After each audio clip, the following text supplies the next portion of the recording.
TV yìí mo fẹ́ máa wò, ọ̀rọ̀ tó jẹ tí ń gbèsè mo fẹ́ gbọ́, ètò lóríṣiríṣi wọ́n wà lọ́lọ́kan òjọ̀kan, ìròyìn tó kojú òṣùwọ̀n àtàwọn ọ̀rọ̀ àgbọ́ fi kọ́gbọ́n, eré wọlé fún tẹ̀rù tọmọ tèwe tàgbà ẹ má fi para. HBR TV mo fẹ́ máa wò, ọ̀rọ̀ tó jẹ tí ń gbèsè mo fẹ́ gbọ́, ètò lóríṣiríṣi wọ́n wà lọ́lọ́kan òjọ̀kan, ìròyìn tó kojú òṣùwọ̀n àtàwọn ọ̀rọ̀ àgbọ́ fi kọ́gbọ́n, eré wọlé fún tẹ̀rù tọmọ tèwe tàgbà ẹ má fi para. Àdànà kú kọjá mórí nǹkan fèrè, bàbá rìnrìn káwí parí. BGI TV, we are the pace setters. Bàbá gbàgede ìmọ̀ tẹlifíṣọ̀n station tí dòde. Iléeṣẹ́ amóhùnmáwòrán tó mọ bó ṣe ń lọ, tó ní ìròyìn kọ́ńbọ̀kì tó jẹ́ yàjóyàjó, ìròyìn àti ìsọfúnni àtìgbàdégbà, àwọn ètò tó ké pọ́pọ́ flẹ̀ má yí kúò ń bẹ̀, má gbé kúò ń bẹ̀, máa jẹ̀gbádùn ẹ̀ lọ. BGI TV, bàbá gbàgede ìmọ̀ TV. Èdùà Ọ̀kìn ló dirí ẹwà fákòkò o, bí Ọ̀kìn bá tú ìyẹ́ ẹ̀ díẹ̀ ẹwà rẹ̀ àkàlẹ̀ àkà oko. Ẹ kàn sí ẹ̀ka ìpolówó ọjà wa láti bá wa dòwò pọ̀ lórí +234 70 38 22 61 60. Fún àwọn tí ń bẹ lórílẹ̀‐èdè Nàìjíríà 070 38 22 61 60. BGI TV, bàbá gbàgede ìmọ̀ TV, ọ̀gá ni kọ́ń láwùjọ òkúta. Bàbá gbàgede ìmọ̀ tẹlifíṣọ̀n station tí dòde. Ọ̀pálámbá ni wọ́n pègò igbá tó ṣẹ̀fọ́ ní pàǹkàrà, ìkòkò tó fọ́ làpáàdì àfọ́kù bíríkì ològùlùtù, àlàkù igi olàpó láàgì, igbá léwọ̀ ní fọ́, ìkòkò àti jẹ́wọ́ òsì ní dàpáàdì láṣẹ Èdùmàrè. Àní sọlù ká tó sọnù, àsìní fàkà kan jẹ́ kó o sì ní jẹ́bẹ̀ kò ní tarí alọ́dẹ yìí. Ọjọ́ ajé ní Yorùbá pé òní ajé ògúngúlùsọ, ajé òfin ọ̀dẹ wa ṣe bùgbé. Ẹ wò ó láṣẹ Èdùmàrè, ojúmọ́ kẹ̀yìn mọ́ káàtàmọ́ gbáre tiẹ̀, àwa náà ti bẹ̀rẹ̀ látòní sí ní gbáre tiwa. Lọ́ọ̀dẹ kó wá ẹkú kàlẹ̀ o, ẹkú dédé àsìkò yìí, ẹnu ló laró ẹ̀tù ló nìbọn, kété ló lomi èjìká sì ló lẹ́wù. Ẹ̀yin lẹni wá, àwa la ní torí bẹ́yìn lè yan wá, àwa lè yan yín. Béèyàn bá jẹ́ tẹni kì í wò kàn ní ẹni o, ìfẹ́ wa lẹ ní tẹ́ fi ń tẹ́tí tẹ́ sì fi ń wò wá níkànnì yìí, ẹ̀kú kàlẹ́mì gbogbo tẹ́ tí ń wò wá. Olúwatóbilọ́ba Fásùgbà ló kọ mi, bẹ́ńbẹ́ yẹ́kẹlẹ́ tó máa ń pè mí lórí ètò Ojúmọ́ Aláyọ̀ lónìí. Ẹ tún gbọ́ lónìí bẹ́ńbẹ́ yẹ́kẹ, àwọn fídíò kan wà tá a fi hàn yín lónìí tẹ́ láǹfààní àti mọ̀ kí ló ń lọ gangan, kí ló sì ń ṣẹlẹ̀ lórílẹ̀‐èdè Nàìjíríà lọ́wọ́ tá a wà yìí. Ẹ gbọ́ ẹ sì tún wò ó lónìí bẹ̀bẹ̀ yẹkẹ. Àwọn ìta gbangba ìwé ìròyìn ti wà wájú mi ń bí lójú òpó ayélujára, eléyìí táwọn ìròyìn ti tò lọ́wọ́wọ́ àfi bí ọmọléèwé. Mo bẹ̀rẹ̀ sí mu, mo sì bẹ̀rẹ̀ sí kà á. Ìta gbangba ìwé ìròyìn Punch lélẹ́yìí wà níbi tí wọ́n ti wí pé àwọn agbébọn mọ̀ ní wọ́n ya wọ mọ́sálásí kan nípínlẹ̀ Ògùn, wọ́n jí ọlọ́pàá gbé àtàwọn méjì ẹ̀wẹ̀, wọ́n mọ̀ bẹ̀rẹ̀ sí béèrè fún mílíọ̀nù 15 náírà. Ibo náà ti fẹ́ rí ìròyìn yẹn sọ. Ìyẹn bẹ́ẹ̀ àwògedegbe omi tó wà wájú mi ń bí ojú òpó ayélujára kan náà ni mo ti ń wò ó. Wọ́n wí pé àwọn agbébọn kan tẹ́nikẹ́ni ò mọ̀ rí ṣekú pa òṣìṣẹ́ àjọ FRSC 2 nípínlẹ̀ Anambra. Kí ló dé? Ẹ gbọ́ lówùúrọ̀ òní omi tó wà ń bí nípínlẹ̀ Ògùn tún lélẹ́yìí o. Ọba aláyé kan ó forí àpèrè lẹ̀, ó fẹ̀yìn bẹ́lùgbẹ́. Kí ló dé tọ́ba aláyé sá kúrò láàfin? Ìròyìn ẹ ọ̀nà ń bẹ́ ọ́ ṣàlàyé ẹ̀ ló ní bẹ̀m̀bẹ̀ yẹkẹ láàárọ̀ òní. Omi ìtó tún wà lápá bí òun náà tún sọ̀rọ̀, ó wípé tèmi ti ń tòótọ́, ètò ìdìbò lè má wáyé lọ́dún 2023. Ètò ìdìbò kò dájú. Ta ló sọ̀rọ̀? Pásítọ̀ Adébóyè ni o. Ẹ wo fídíò náà bí bàbá ti sọ àtàwọn nǹkan míì tó farapẹ́. Ìyẹn bẹ́ẹ̀ ojú òpó ayélujára náà ni mo kẹ̀dẹ̀kẹ̀dẹ̀ tí ń wò ó. Èmi tó wà mí ẹgbẹ́ ASUU náà tún sọ̀rọ̀. Ẹgbẹ́ ASUU wípé àfikún ìyanṣẹ́lódì wa bí ìjọba bá kọ̀ láti ṣe tá a fẹ́ lórí tí a sì ń yanṣẹ́lódì lọ́wọ́lọ́wọ́ tá a wà yìí tí wọn ò bá ṣe ń tọ́ yẹ. Ẹ má wò ó, ó níye ọjọ́, ó níye oṣù, ó níye ọ̀sẹ̀ tá a tún fi kàn nìròyìn yẹn wí. ìmí ètò wa ń bí èsì ò èèmọ̀ kútùkù pẹ́bẹ́ǹpẹ̀bẹ́ lójú òpó ìwé ìròyìn Platform Times lérè ìwà. wọ́n ní pásítọ̀ kan ó rán àwọn àlè rẹ̀ lọ́nà ìyàwó rẹ̀. wọ́n níbi wọ́n ti ń ná ìyàwó ọmọ jábọ́ ó sì gbẹ́mìímì. ìṣẹ̀lẹ̀ burúkú ẹ gbọ́ lójúmọ́ òní o lórí ètò Ojúmọ́ Aláyọ̀. ọ̀dà náà kí n tó sọ pé kí n bẹ̀rẹ̀ sí wọnú ìròyìn ẹ sáré máa fi kíní kan ọ̀wọ́n náà ká tó wọnú ìròyìn yẹn níbi tí ipò nǹkan dé dúró lórílẹ̀‐èdè Nàìjíríà lọ́ọ́lọ́ láìpẹ́ tó gbọ́ ti bàbá Adébóyè náà ṣùgbọ́n kọ́kọ́ wo èyí náà ní fẹ́rẹ́ jogi màá tó fi hàn yín lẹ́kùnrẹ́rẹ́ nígbà tá a bá wọnú ìròyìn tá a bá wọnú ètò lónìí bẹ̀m̀bẹ̀yẹkẹ̀. This video might be the reason why a lot of people dislike the Nigerian president. This penta of Gary was 200 naira before, but presently it's been sold at 900 naira. Groundnut oil was sold at 500 naira before, but presently it's been sold at 2,000 naira. This egg was sold at 20 naira before, but currently it's sold at 80 naira. Now imagine how much would be the crate of an egg. This super bag noodles was sold at 60 naira before, but presently it's sold at 150 naira. And a carton of this before goes for 2,000 naira, but right now a carton of super bag noodles goes for 5,200 naira. Before na 200 naira, now I don't turn to 450 now. People they complain well, they say too cost, too small now. Before now they see money now. No, before I say one, I suffer. Before I say one. This cup of beans was sold at 35 naira before, but presently a cup of beans goes for 120 naira. This cup of rice was sold for 40 naira before, but at the moment a cup of rice now goes for 130 naira. Formerly, this size of fish we used to sell it at the rate of 400, 450, but now the way things is getting costly, it's getting out of hand. Now we are not selling this size 1,000 naira, and people cannot buy it because it's very costly. And that time that we used to sell it 400, 450, we used to buy it in the Korum, like let's say 8,000. But now we are not buying it 23,000 for it.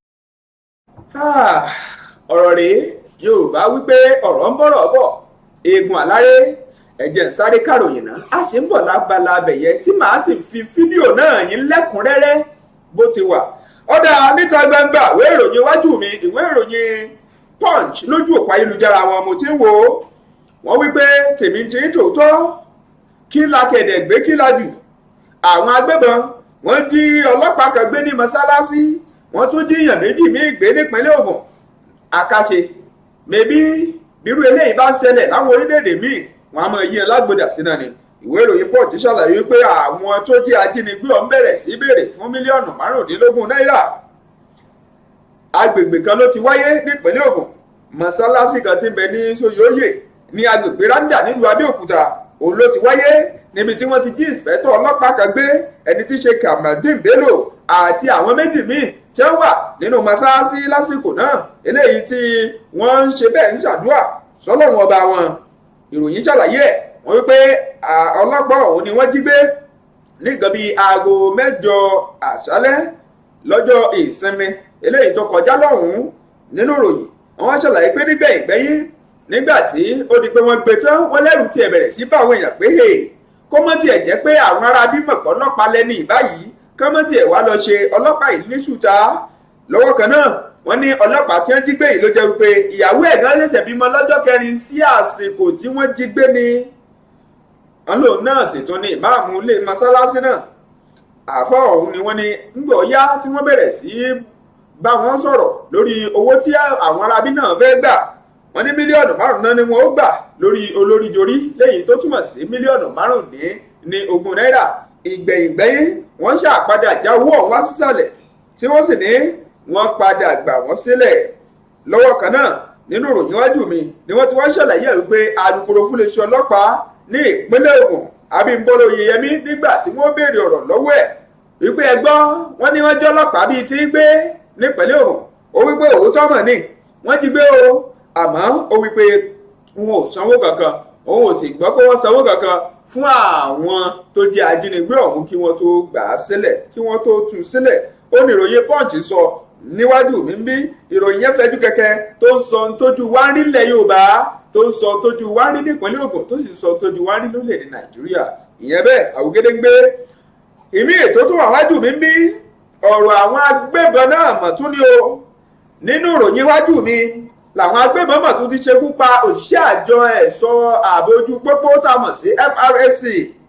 àwọn tí ń bójú tó bọ́kọ̀ ṣe ń lọ tí ń bọ̀ àti gbogbo ẹ̀ lọ. wọ́n ní àwọn méjì nínú wọn ni àwọn agbébọn kan tí ó di àmọ́ra ogun ní ṣekú pa. wọ́n ní ẹnu iṣẹ́ ló wà, wọ́n pàráàrò lọ pàráàrò bọ̀, eléyìí náà ń pè ní patrol lérònà. lásìkò náà ni wọ́n ní làwọn agbébọn ó kàn déédéé wọlé dé lójijì. wọ́n ní wọ́n ṣekú pa méjì, ọ̀gọ̀ọ̀rọ̀ wọn ni wọ́n farapa. wọ́n ní ìkànnì wọn tó tún farapa gan gidi. wọ́n ní wọ́n gbé òun lọ sí ilé ìwòsàn eléyìí tí wọ́n ti lọ ń tọ́jú ẹ̀. eléyìí ni wọ́n ní ó wáyé ní nǹkan bíi aago mẹ́ta fẹ́ lọ lù lọ́sàn-án ó kù bí ìṣẹ́jú 15 ní agbègbè kan tí wọ́n pè ní Igbo Ukwu Agụ ní ìpínlẹ̀ Anambra. nínú ìròyìn ẹ̀ wọ́n ṣàlàyé ọ̀rọ̀ síwájú. wọ́n ní lẹ́yìn ọ̀rẹ́yìn eléyìí tí wọ́n ń sáré gbèdìgbàdìgbàre ilé ìwòsàn láti lọ gbàtọ́jú, wọ́n ní ó padà ń mú okun bọ̀ padà, ó sì padà ń dúró rí sí i.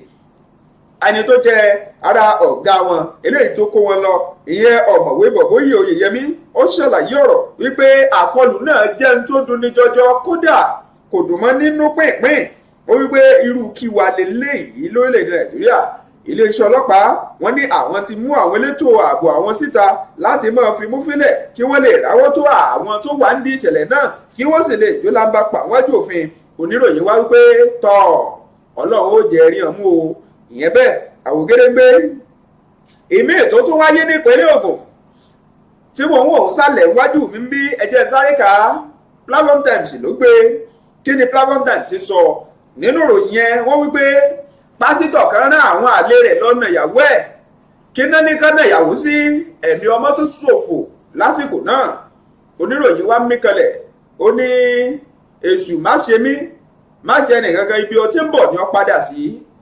ìròyìn Platform Times ṣàlàyé pé ọmọ 50 ọdún kan tó pe rẹ̀ ń pásítọ̀ Isaac Akínbọ́lá òun ni wọ́n ti gbámú ṣíkó nítorí pé wọ́n ní òun ló sọ pé káwọn àwọn tó jẹ́ ẹni tí wọ́n jọ ń yan àlè pọ̀ bíi méjì kan, wọ́n ní olóyà o ẹ lọ ọ̀nà ìyàwó òun ẹni tí ṣe Dáṣọ́lá Akínbọ́lá. níbẹ̀ wọ́n ní ó gbé ọmọ oṣù 8 kan pọ̀n sẹ́yìn.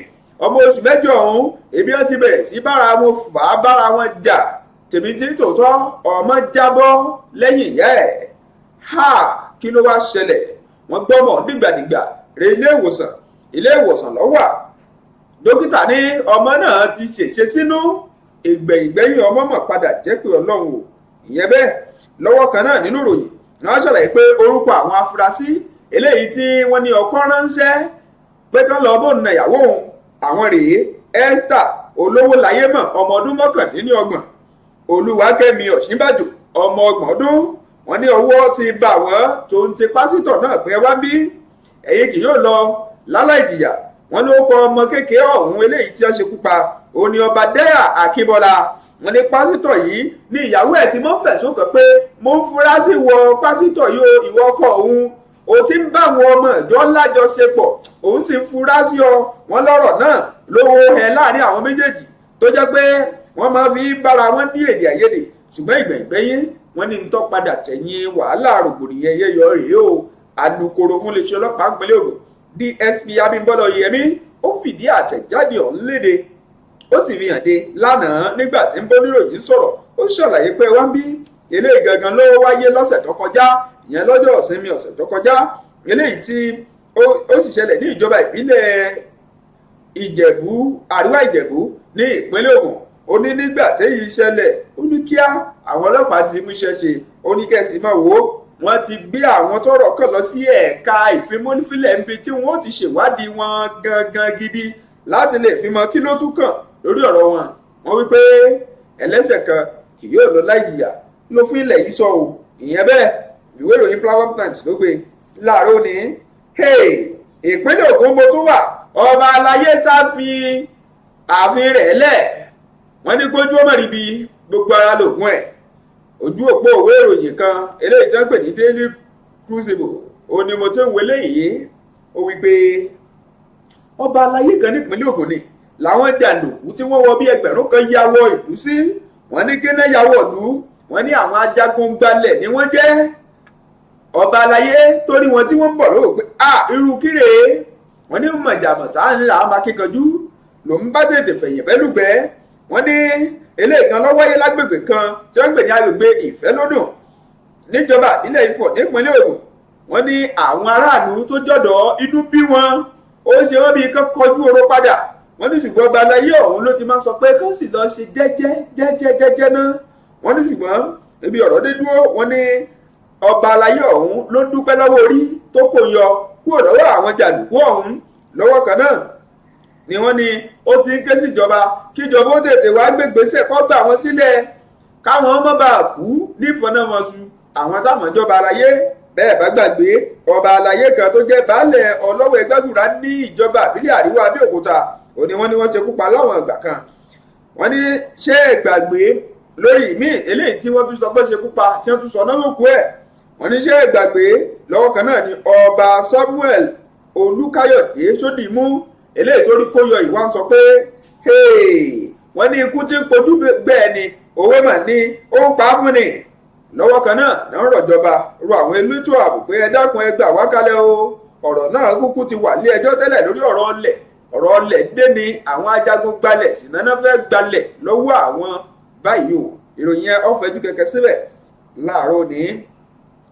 mo tún wo ròyìn míì tọ́lálẹ̀ wù gìjà ó wí pé ọ gbọ́dọ̀ mọ́ kà mí. pásítọ̀ tìjọ ìràpadà tá a mọ̀ sí Redeemed Christian Church of God bàbá sọ̀rọ̀ o. bàbá pásítọ̀ Enoch Adébóyè wọ́n wí pé tèmi tí ń tòótọ́ ètò ìdìbò lè má wáyé lọ́dún 2023. àwọn kan ní kí ló dé bàbá kí lẹ wá rí. bàbá fọ̀hún sóde lánàá nínú ìjọ nígbà tó bẹ̀rẹ̀ sí í ṣàlàyé ọ̀rọ̀ níbi ètò òsìn ìdúpẹ́ eléyìí tó wáyé lánàá nínú ìjọ eléyìí tó jẹ́ àkọ́kọ́ nínú oṣù tuntun ìyẹn Sunday àkọ́kọ́. wọ́n ní bàbá wípé ǹjẹ́ lẹ mọ̀ wípé bí ipò kan ṣe rí báyìí lórílẹ̀‐èdè Nàìjíríà onírúurú àwọn nǹkan ní ń ṣẹlẹ̀, onírúurú nǹkan ṣẹ̀ ló ń wáyé. wọ́n ní bàbá sọ gbẹbẹyẹkẹ ọ̀rọ̀ tí mi ní fẹnu ara mi nìkan sọ tán ẹ wò gangan nínú fídíò kan eléyìí tí a tó fi hàn yín lórí ìmẹ́ ètò àbólẹ̀ Nàìjíríà àti bí ipò kan ṣe dé dúró. bàbá wípé ọdún 2023 ètò òdìbò lè má wáyé nílẹ̀ yìí o. ẹ wo ìyẹn bẹ́ẹ̀ àwògedegbe ẹ tó wo fídíò náà mọ̀ ń bọ̀. ìmí tó tún wà ń bí tí bàbá mi káwọ́ ẹ̀ ságbá ó wípé ẹgbẹ́ ASUU ìyẹn tó jẹ́ àwọn olùkọ́ láwọn fáfitì wọ́n ní àátòun túbọ̀ fàágùn síwájú. fàágùn ìyanṣẹ́lódì tá à ń ṣe lọ́wọ́ bí ìjọba bá kọ̀ tí ò ṣe tá a fẹ́ ó di dandan ńlá ká tún fà á síwájú. ojú òpó òwe ìròyìn Daily Gist kan mo ti wò ó níbi tí ẹgbẹ́ ASUU tilẹ̀ Nàìjíríà sọ pé lórí ìyanṣẹ́lódì tó ń lọ lọ́wọ́lọ́wọ́ yìí àwọn tún ń ṣe tán láti fi bí oṣù mẹ́rin míì kún nítorí ìjọba yìí wọ́n ti ẹ̀ wá sọ̀pàkọ́lù kéde o lásìkò táwa yìí wọn ò gbọ́n táwọn wí. ẹni tí í ṣe ààrẹ wọn Emmanuel Osodeke ló fi àtẹ̀jáde ọ̀hún léde wípé ṣe rí bí tó oṣù méjì eléyìí táwọn ń sọ yìí bá ti ṣe wá sópin ìmí ó tó gùn ni o eléyìí tí ó sì gùn ló ṣe ṣe kó tó ọ̀sẹ̀ mẹ́rìndínlógún. wọ́n ní ìjọba orin tí wọ́n bá ń gbọ́ làwọn kọ fún wọn lọ̀rọ̀ tí wọ́n sọ mí. ẹ wo ìròyìn afẹ́jú kẹ̀kẹ́ síbẹ̀ ẹjẹ́ máa fìyẹn ṣẹ́ dúró lágbọ̀n tìròyìn káwọn máa bọ́ sí abala kejì lórí ètò Ojúmọ́ Aláyọ̀. Olúwatóbilọ́ba Fásùgbà ló kọ mi lásìkò àwẹ̀ yìí ṣe rántí Abdultóbi Fásùgbárùdín ló kọ mi ẹ kú kalẹ̀ ojú òtò ti àwọn àjọsán o ẹ̀yin bẹ́ẹ̀ ni ẹ má gbàgbé ojú òpó YouTube wa ẹ tẹ Bàbá Gbàgede Ìmọ̀ TV ẹ subscribe kẹ like ẹ pín fáwọn ẹlòmíì kan mọ tẹ́ ń gbádùn nìkan nìyí lójú òpó Facebook ẹ tẹ Gbàgede Ìmọ̀ with Aláwìyé Adébáyọ̀ lórí ti Instagram ẹ tẹ Gbàgede Ìmọ̀ _22 ẹ̀rọ ìbánisọ̀rọ̀ tẹ́ ń wò lọ́wọ́ ìsàlẹ̀ amóhùnmáwòrán yín ò lẹ́tẹ̀ láti fi kàn sí yàrá ìpolongo ọjà wa. ọ̀dà omi gbóná ìpẹ́lẹ́nu afàtẹ́lẹwọ́ fọlọ́kàn ìdúró parí ìjà ẹjẹ́ bẹ̀rẹ̀ sí máa wo abala kejì lọ́nà àánú lóní sàn án àti lóní bẹ́ńbẹ́ yẹ́kẹ́. ẹ wo máa fi àwọn fídíò yẹn hàn yín. Àkọ́kọ́ tẹ́ máa kọ́kọ́ bá mi wò dáadáa onílé tí àkọ́kọ́ ti fi hàn yín lẹ́ẹ̀kan nígbà tá a bẹ̀rẹ̀ ètò tí wọ́n ti sọ àwọn ìyípadà kan tó ti wáyé lábẹ́ ìṣèjọba ààrẹ Buhari lórílẹ̀‐èdè Nàìjíríà. Ẹ wo àwọn ìyàtọ̀ tó ti dé bá a ṣe ra nǹkan tẹ́ rà ní kọ́bọ̀ náírà kan tẹ́lẹ̀ ó ti bọ́ sí náírà 4 náírà báyìí. Ẹ wá wo àpẹẹrẹ náà ńgbẹ́ bá wò ìgbẹ̀yìn ni màá tún wá fi ti bàbá Adébóyè hàn yín léyìí tí ó ń sọ̀rọ̀ tó sì ń tọ́ka síra wọn. Mò ń bọ̀ ẹ jẹ́ ká lọ sókè lọ́hùn-ún ká wo fídíò ti tọkùnrin yẹn níbi tó ti wà láwọn ọjà tó wá ń ṣe àwọn ìgbésẹ̀ kan tí ẹ̀yin náà rí bí nǹkan ṣe rí lórílẹ̀-èdè Nàìjíríà lọ́wọ́. This video might be the reason why a lot of people dislike the Nigerian president. This penta of Gary was 200 naira before, but presently it's been sold at 900 naira. This groundnut oil was sold at 500 naira before, but presently it's been sold at 2,000 naira. This egg was sold at 20 naira before, but currently it's sold at 80 naira. Now imagine how much would be the crate of an egg. This super bag noodles was sold at 60 naira before, but presently it's sold at 150 naira. And a carton of this before goes for 2,000 naira, but right now a carton of super bag noodles goes for 5,200 naira. Before na 200 naira, now don't turn to 450 now. People they complain well, they say too cost, too small. Now before now the see money. Now no, before I say one, I suffer. Before I say one. This cup of beans was sold at 35 naira before, but presently a cup of beans goes for 120 naira. This cup of rice was sold for 40 naira before, but at the moment a cup of rice now goes for 130 naira. Formerly, this size of fish, we used to sell it at the rate of 400, 450. But now, the way things is getting costly, it's getting out of hand. Now we are not selling this size, 1,000 naira, and people cannot buy it because it's very costly. And that time that we used to sell it 400, 450, we used to buy it in the Korum, like let's say 8,000. But now we are not buying it 23,000 for a carton. And in the carton, it's not less than, let's say, 22 pieces inside the carton. If we sell it less than 1,000 naira, we that is selling it, we run at loss. We are getting tired of it. We don't know what to do. Please, you people should come to our help. This cup of melon was sold at 80 naira before now, but presently a cup of melon goes for 350 naira.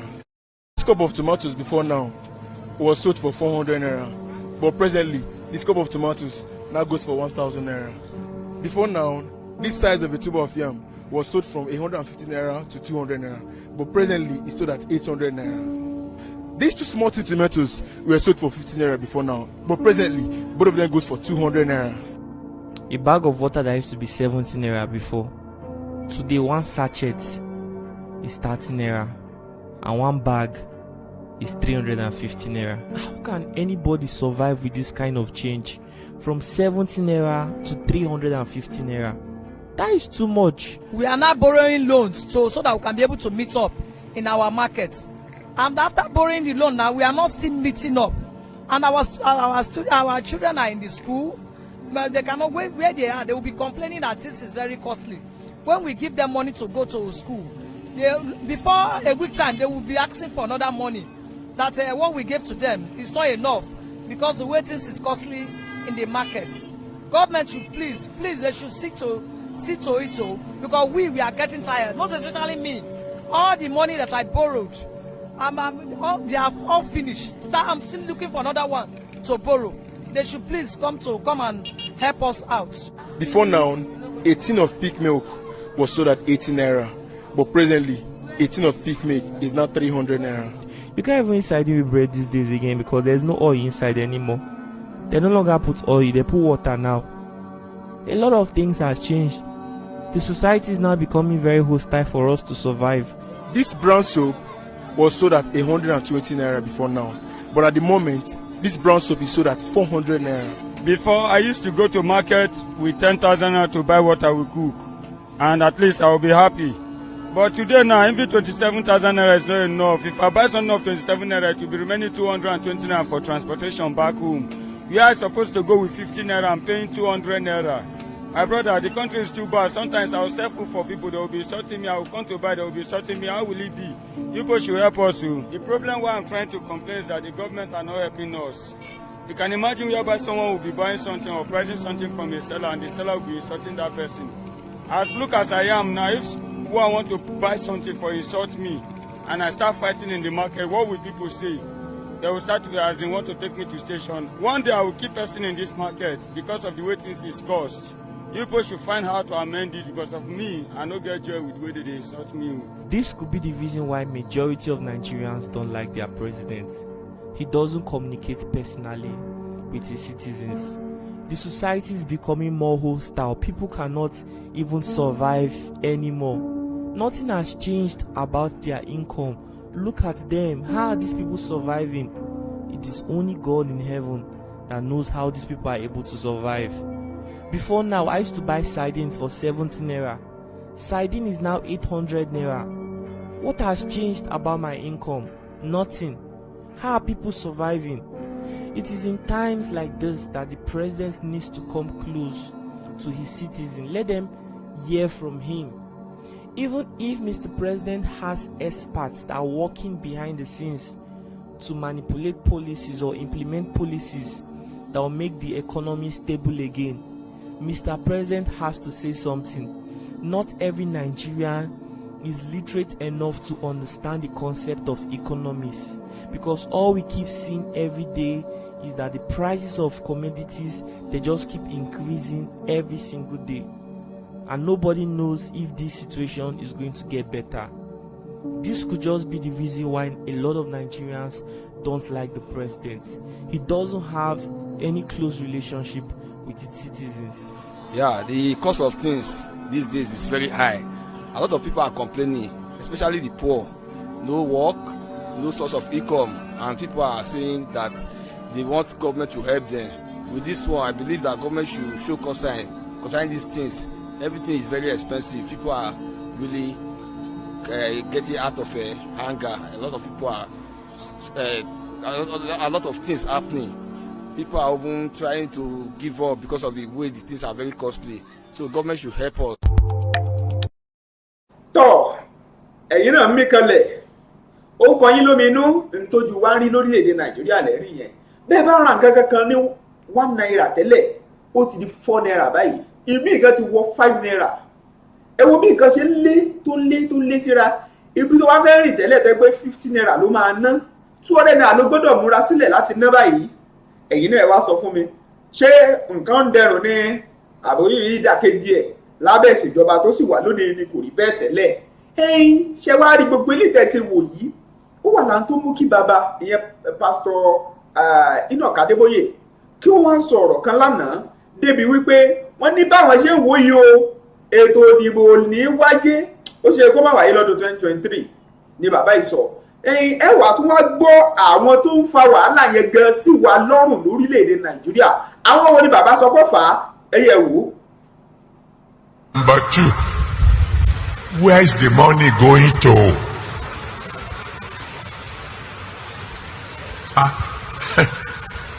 80% of what should have been the income of a nation is going to the hand of some people. That's a lot of money, man. What do they want to do with the money? That's question number 3. Question number 4. Who are the foreign nations buying this stolen oil? Question number 5. How many of these nations of the world are your friends? So you can see the reason why I'm not thinking of 2023. Maybe that's why God has not spoken to me about that, because there is a lot to deal with now. Do I tell you one more thing? It is open secret. It's in the news. Undenied. That more than 90% of our income, more than 90% of the money we get from the leftover of the oil that was stolen. We are using it to pay the interest of the money we have already borrowed. More than 90%. And then it is news. I'm sure you listen to the news. We are borrowing more.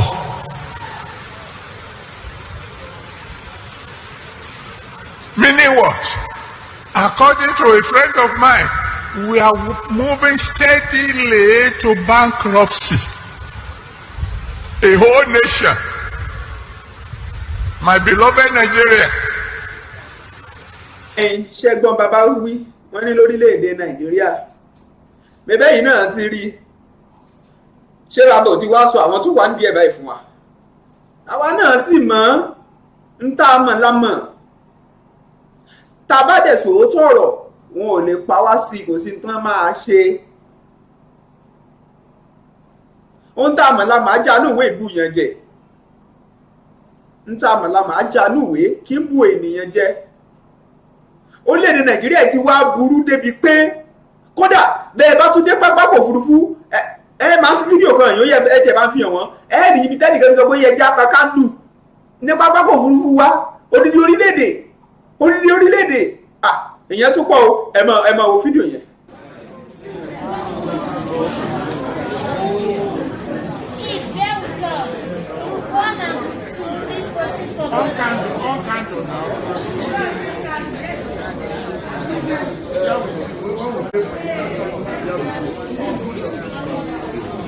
Sorry, you might type me for film and what things don't come and tell me anything. I don't know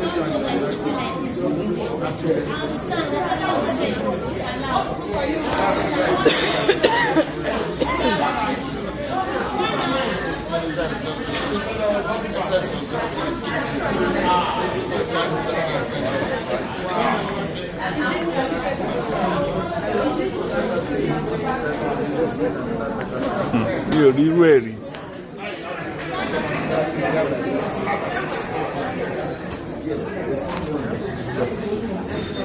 bẹ́ẹ̀ ti gbọ́n tẹ́nìkan wí pé lóun ò rí irú ẹ̀ rí ẹnìkan wí pé on can do now ṣáyé la wá òun tá a láṣẹ náà tá a láṣẹ ìgbà míì èèyàn á sì máa wò pé kí ló dé tó ń bára onírú bí ìgbà míì èèyàn á dẹ̀ máa wò pé kí ló dé tó ń bára onírú ipò yìí kìí dẹ̀ ṣe pé gbogbo ohun tó yẹ ká ní lọ́lọ́run ò pèsè fún wa ọlọ́run ọba ṣe gbogbo ẹ̀ dáadáa fún wa àwọn tó jẹ́ adarí aládàáni kànjọpọ́n onífẹ̀ẹ́ tara ẹni nìkan àwọn ló kó wa síbi tá a dé dúró lónìí àwọn ló dá gbogbo wàhálà ìsíbi tá a ti bára wa lónìí o tá a bá wa pariwo Yorùbá nation àwọn ká tún sì máa léfùrù kọ̀ọ̀kan pé sẹ́ẹ̀ kò sáàyè ẹ̀ ń tanra yín ni ẹ̀ ń ṣe gbá ni ẹ̀ ń ṣàwọn ní ìkòkò bábà sáàsùn ṣùgbọ́n o ṣé eléyìí tá a ń rí yìí ṣé ó pọ̀ wálé kàkà kó dẹ̀ ó ń peléke sí ni ẹlòmíì ò mọ tó máa jẹ ẹni tó tẹ bá kan ẹlòmíì níbo mi àánú ẹkún á sì máa gbọ̀n yín wípé kí ló dé kò ń ṣọ̀lẹ o ẹlòmíì ò kì í ṣọ̀lẹ o bó ṣe ṣe tó ìjọba yìí ni ò jẹ́ kó hàn ìjọba yìí ló ti run ayé ẹlòmíì ẹgbẹ́ èsì àgbéta ilé tí wọ́n ṣe jáde lórí ọ̀rọ̀ iṣẹ́ òsì nílẹ̀ yìí wọ́n wípé iṣẹ́ òsì yẹn pé ó túbọ̀ ń mú àwọn èèyàn lọ́rùn dódódó wọ́n ló ti wọ 90 wọ́n láwọn bíi 91.5 million ló tún sì máa tún wà nínú iṣẹ́ yẹn nínú àkọọ́lẹ̀ lọ́dún tá a wà nínú ẹ̀ yìí ní orílẹ̀-èdè tí 91 million bá ti wà nínú ìṣẹ́ mélòó gan ní gbogbo wa ọ̀hún sọ́dọ̀ àwọn tí kò làkòsá gbé o àwọn tó jẹ́ pé inú ìṣẹ́ pátápátá ẹ wo iye èèyàn tí yẹn tún máa ràn ẹ mọ̀ pé ìṣẹ́ náà máa ń ràn ó ń ràn o nítorí pé ìwọ tó jájà rí chéńjì díẹ̀ láàrin àwọn akẹgbẹ́ rẹ àwọn yẹn náà níjó gbádùn torí mo nílò lónìí ẹ̀yin tẹ̀ wá lóyìnbó ẹ̀ rí àpẹẹrẹ tá à ń sọ ṣé wọ́n ìfọyín lásọ wọ́n máa fàyín lásọ nígbò jẹ́ pé kì í ṣe pé nǹkan náà ti dùn tán fún wọn kó jẹ́ pé ilé dùn ọ̀hún dùn gbogbo ẹ̀ dùn ìrọ̀rùn ní gbogbo nǹkan máa bọ́ sí wọ́n dẹ̀ mọ̀ọ́mọ̀ àwọn kan ń dáko ẹgbẹ́ gbọ́n tí bàbá Adébóyè sọ àwọn kan ń dáko gbèsè wá ń gorí gbèsè gbèsè ń gorí gbèsè gbèsè ń gorí gbèsè ha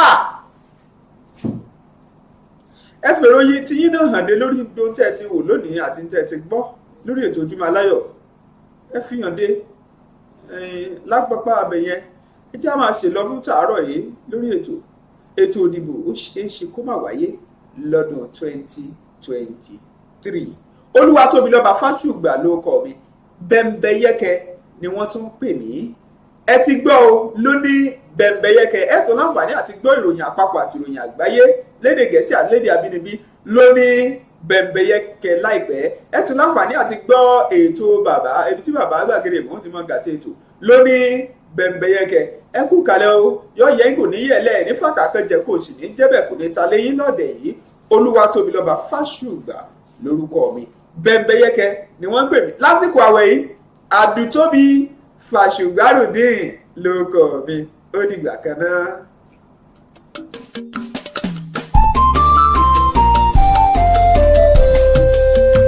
BGI TV yìí mo fẹ́ máa wò ọ̀rọ̀ tó jẹ tí ń gbèsè mo fẹ́ gbọ́ ètò lóríṣiríṣi wọ́n wà lọ́lọ́kan òjọ̀kan ìròyìn tó kojú òṣùwọ̀n àtàwọn ọ̀rọ̀ àgbọ́ fi kọ́gbọ́n eré wọlé fún tẹ̀rù tọmọ tèwe tàgbà ẹ má fi para. BGI TV mo fẹ́ máa wò ọ̀rọ̀ tó jẹ tí ń gbèsè mo fẹ́ gbọ́ ètò lóríṣiríṣi wọ́n wà lọ́lọ́kan òjọ̀kan ìròyìn tó kojú òṣùwọ̀n àtàwọn ọ̀rọ̀ àgbọ́ fi kọ́gbọ́n eré wọlé fún tẹ̀rù tọmọ tèwe tàgbà ẹ má fi para àdànà kó kọjá mọ́rí nǹkan fèrè bàbá rere káwí parí BGI TV we are the pace setter. Bàbá Gbàgede ìmọ̀ tẹlifíṣọ̀n